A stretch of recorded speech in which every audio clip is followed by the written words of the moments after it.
श्री स्वामी समर्थ. अधिक मासात आईची ओटी कशी भरायची संपूर्ण माहिती. नमस्कार मैत्रिणींनो. अधिक मास हा अत्यंत पवित्र आणि पुण्यदायी महिना मानला जातो. या महिन्यात दान, जप, पूजा आणि धार्मिक विधींना विशेष महत्त्व असते.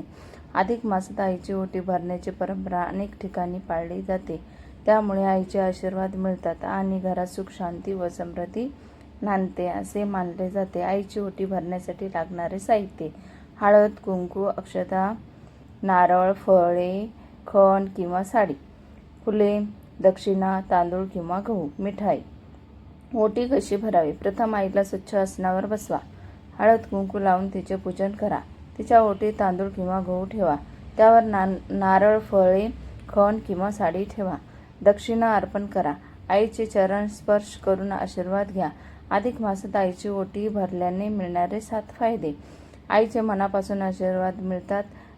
नंबर 2, घरात सुख समृद्धी वाढते. नंबर 3, कुटुंबातील मतभेद कमी होतात. नंबर 4, आर्थिक अडचणी दूर होण्यास मदत होते. नंबर 5, पुण्यप्राप्ती होते. नंबर 6, देवाची कृपा लाभते. नंबर 7, मानसिक शांती आणि समाधान मिळते.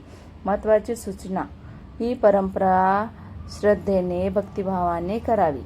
आईचा सन्मान आणि तिचे आशीर्वाद हेच या विधीचे खरे फळ आहे. जय श्री कृष्ण. जय श्री स्वामी समर्थ. श्री स्वामी समर्थ सर्वांना. व्हिडिओ आवडल्यास नक्की लाईक, कमेंट आणि चॅनलला सबस्क्राईब करायला विसरू नका. चला भेटूया पुढच्या व्हिडिओमध्ये.